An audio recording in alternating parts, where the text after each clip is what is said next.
C'est plié, Walid, ou pas? J'attends demain, moi. J'attends quand même demain. J'attends demain avec impatience parce que si Monaco gagne, tu reviens à 4 points. Marseille jouera Le Havre en sortie de trêve à la maison. Donc, il pourrait recoller aussi à 4 points. Bon, pour moi, le sort du championnat est dans les pieds des Monégasques demain soir. Parce que si ça fait 2-3-0 pour le Paris Saint-Germain, là, oui, c'est implacable. Ça fait 10 points, c'est terminé, rideau. On peut rentrer chez nous. Maintenant, si Monaco gagne contre le Paris Saint-Germain, je ne vais pas dire avec la manière, mais en faisant un gros match, en revenant à 4 points, il y a un semblant de suspense. Même si la réalité, c'est que le PSG est grandissime favori et il le montre depuis le début de saison dans les gros matchs notamment. À chaque fois que on se dit, oh, il y a peut-être une possibilité, bah, ils montrent qu'ils sont bien au-dessus. Mais j'attends la confirmation demain de tout ça. Vous nous appelez au 32-16 pour en débattre. Jennifer, est-ce que toi, tu as le sentiment... Ici, on ne vendra pas un faux suspense s'il y a victoire demain de Paris, bien sûr. Ah oui, non. Qu'est-ce que tu en penses, toi? Et finalement, qui est le meilleur concurrent aujourd'hui du PSG là? Ben, c'est le PSG, en fait. Il faut que le PSG domine ce championnat parce que c'est sa fonction aujourd'hui. Il doit dominer la Ligue 1. Bien sûr qu'il faut. Avec le budget qu'il y a, avec les investissements qu'il y a, aujourd'hui, le PSG, il a 10 points d'avance et il est à sa place. Maintenant, on en attend plus de ce club, on en attend plus, notamment au niveau européen. Mais en tout cas, il faut que le PSG domine la Ligue 1. Par contre, il faut qu'il le domine avec un adversaire. Et là, cette année, on a l'impression que justement, c'est une saison où il peut y avoir un petit peu de suspense, où il peut y avoir des équipes qui font des séries et qui font des résultats. On voit aussi que le PSG, parfois, est prenable. On a vu le match à Nantes, on voit le résultat contre Auxerre aussi.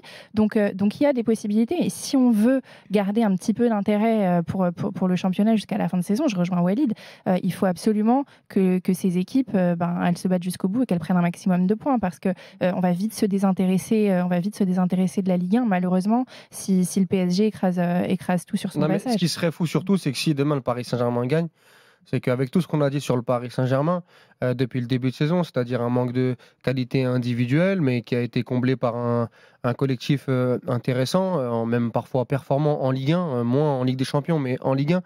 Avec les débats qu'on a eus sur certains joueurs, la faiblesse d'un Fabian Ruiz par exemple, devant l'absence d'un Gonzalo Ramos pendant 2 mois et demi, l'inefficacité de certains offensifs, la rotation de Luis Enrique. Si véritablement, avec tout ce qu'on a dit, malgré ça, ça fait 10 points sur Monaco, sincèrement, ce serait une énorme déception pour les poursuivants.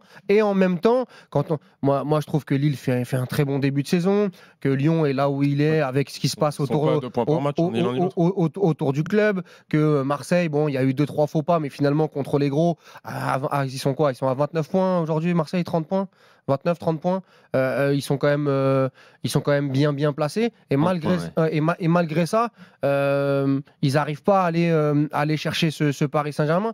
Ce serait quand même un beau camouflet pour les poursuivants et notamment Monaco. Je répète sur Monaco parce que pour l'instant Monaco, hormis le match contre Lyon qu'ils avaient gagné largement parce que Lyon n'était pas encore Lyon, face au gros, Monaco, c'est une grosse déception. Soit contre l'Olympique de Marseille, que ce soit contre Lille, contre Nice notamment. On n'a pas le vrai Monaco, que ce soit avec des contextes différents, que ce soit par leur naïveté, par leur fébrilité défensive ou même par leur fébrilité mentale en prenant des cartons rouges. Là, c'est quand même le moment pour Monaco d'aller faire un gros coup et de se rapprocher de la tête demain soir. Monaco, je le rappelle, est à 7 points du PSG. Tiens, je vais accueillir Jacques au 32-16, supporter de l'AS Monaco. Salut Jacques. Kingo était à la conférence.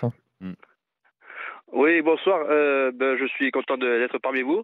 Moi, je pense que demain, Monaco peut largement battre le PSG. Largement. Pourquoi? Je dis largement. Il va falloir nous convaincre. Dans le jeu, mis à part Monaco et Lille, j'ai pas vu d'équipe intéressante dans ce championnat. Et quand Monaco joue avec son effectif au complet, aujourd'hui, il nous manque juste de la réussite. Voilà. Mais on a toujours été présent dans les grands rendez-vous. On s'est loupé contre Arsenal, qui était un niveau au-dessus. Voilà. Mais sinon, avec un effectif complet, on peut on peut se comparer à n'importe quelle équipe du championnat. Présent dans les grands rendez-vous, il va falloir que tu me donnes les grands rendez-vous du début de saison, parce que entre le match contre Lille où tu es supérieur à Lille pendant 1 heure de jeu mais que tu prends un rouge pour faire 0-0, entre le match contre Nice, bis repetita, où tu prends un rouge alors que tu es bien au-dessus sur la première mi-temps pour perdre, entre la grosse déception contre Marseille où tu mènes 1-0 un peu contre le cours du jeu et tu fais 2 grosses erreurs avec Singo et Mawissa pour perdre le match. Tout à fait. Je trouve que... Alors, il y a Benfica aussi. Lille et Nice, on est au-dessus. Voilà. Oui, parce que je viens de dire, mais tu gagnes pas. Non, mais entièrement d'accord, mais c'est à chaque fois ce manque peut-être de maîtrise de soi qui nous fait gagner ce match. Ça fait partie malheureusement dans l'analyse d'un match. Marseille, pour moi, c'est un match à part. Pour un match à part, on était sorti d'une grosse déception où on se fait voler contre Benfica, où les joueurs étaient morts, étaient cramés. Et on marque effectivement sur un coup de chance, sur une mauvaise erreur, sur une erreur de Marseille, voilà. Mais même en étant crevé en dessous, eh ben on n'était pas en dessous de Marseille. Marseille, ils se sont remis à y croire quand on leur a fait un cadeau. Voilà, mais je veux dire, sinon, dans le jeu... Ouais, mais ça fait beaucoup de cadeaux, en fait. Tu fais souvent des cadeaux, bon, c'est la période des fêtes, donc tu fais souvent des cadeaux à ton adversaire. Et demain soir, tu vas être contre une équipe du PSG qui aime bien aussi, qui aime bien imprimer son jeu. Et puis, si tu fais des cadeaux au Paris Saint-Germain, t'inquiète pas qu'ils vont pas s'en priver.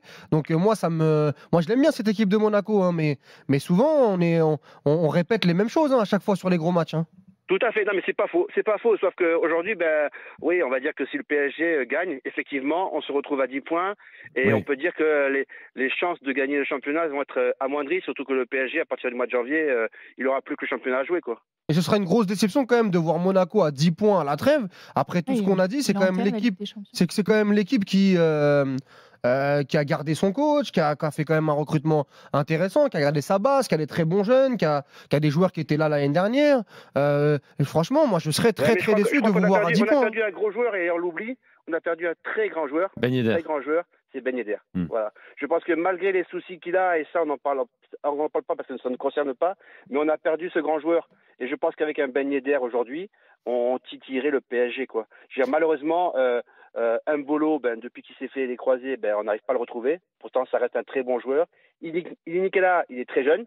Il faut lui laisser le temps, mais malheureusement, on n'a plus le temps. Voilà. Donc, moi, je pense qu'on a encore cette possibilité. Et même si on se retrouve à 10 points, le championnat, il ne sera pas joué. Quand Paris va être éliminé au mois de janvier de la Ligue des Champions, ils vont avoir ça fait 2 fois que tu le dis, que Paris va être éliminé au mois de janvier. Pour l'instant, on est sûr de rien. Ils sont obligés de gagner leurs 2 matchs. City, s'ils perdent, ça va être la révolution. Et Stuttgart a encore la possibilité de se qualifier. Et sur ce qu'on voit du PSG depuis le début de saison, mais il n'a pas le niveau de Ligue des Champions. Non, mais t'es en train de défendre Monaco. Oui, mais j'ai pas l'impression, malheureusement, pour ton équipe, qu'elle ait le niveau d'un champion de France aujourd'hui, en tout cas, qu'elle puisse devancer le Paris Saint-Germain en fin de saison. Félix. La seule équipe qui soulevait beaucoup de doutes à ce moment-là de la saison et qui a provoqué un accident du PSG qatari, c'était le Lille de Galtier, qu'on donnait vraiment pas vainqueur. C'était une énorme cote en novembre-décembre. Et Monaco 2017. Oui, mais Monaco, on voyait quelque chose. Déjà, l'effectif était d'une richesse incroyable, mais ça, c'est facile de le dire après. Une fois de Bernardo Silva, Fabinho sont devenus ce qu'ils étaient. Parce qu'à l'époque, Oui, bien sûr. Mais vraiment, le Lille de Galtier, je pense qu'en novembre-décembre, il n'y avait pas grand monde de clairvoyants qui disaient ils vont aller gagner 1-0 au parc avec Jonathan David et ils vont finir champion de France devant ce PSG-là. Moi, ce que je trouve intéressant, en revanche, on verra si c'est. Ça s'est pas toujours joué sur les confrontations directes, les accidents du PSG. Donc, je pense à Montpellier, notamment. Paris était allé gagner 3-0 là-bas. Donc voilà, mais c'est 2 équipes qui se ressemblent énormément dans leur qualité, dans les doutes qu'elles peuvent avoir et dans le côté inefficace, dans le côté où les leaders techniques sont des joueurs un peu plus reculés sur le terrain. Le côté, on a des problèmes de neuf aussi. On va y revenir. Donc, c'est 2 équipes un peu similaires et ça va être très intéressant de les voir évoluer parce que les 2 vont laisser de l'espace. Et honnêtement, je pense, j'espère, mais je pense que ça va être un des sommets de la saison en termes de qualité. Mais je pense que par rapport aux années précédentes, cette année, on a quand même un banc conséquent. Voilà, je pense qu'on a un meilleur banc que les autres années. Et je pense que si on arrive à récupérer un Kolo Muani, pourquoi pas? Mais le banc conséquent, encore une fois, ça c'est c'est sur le papier, quoi. Pour l'instant, le banc conséquent. Non, au contraire. Aujourd'hui, Monaco, oui, il y a énormément de jeunes, ça c'est sûr, mais des joueurs qui sont capables de marquer les buts et de faire la différence dans des très gros matchs. Moi, je vois pas énormément de possibilités sur le banc. Je pense d'ailleurs que Monaco va être peut-être un des rares clubs à se renforcer cet hiver et ils ont raison de le faire. Mais non, je vois pas de. Tu peux pas dire qu'ils ont un effectif pléthorique qui soit capable de lutter pour le titre. Sur le papier, moi, j'avais ce sentiment-là. Mais tu sens vraiment que dans cet effectif, il y en a 2-3 qui tirent la langue et c'est plutôt logique. Ben Seguir, ça commence à tirer un peu la langue. Akliouche, ça tire la langue. Mais c'est normal à ces âges-là. Golovin est beaucoup moins bien aussi. Minamino, son match contre Reims, il a quand même 2-3 occasions où il doit faire mieux les situations. Il concrétise pas. On a parlé du 9 avec le petit Linikina qui a 17 ans. C'est dur de. Zakaria qui est important. Voilà, quand il n'est pas là, c'est différent. Mais le petit Linikina, Balogun, il s'est blessé 4 mois, il revenait plutôt bien. Bon, là, tu l'as perdu. Tu as quand même mis 35 bâtons sur Balogun quand même. Hein. Mbolo, pas buteur. Bon, oui, dans les faits, quand on regarde les noms, on se dit waouh, oui, ça doit jouer le titre, mais il va falloir le prouver. Et moi, demain soir, j'espère que grosse soirée, Louis II, PSG, mercredi soir, tous les yeux seront rivés sur ce match-là. J'attends que Monaco soit au rendez-vous, hein, parce que sinon, je serais déçu.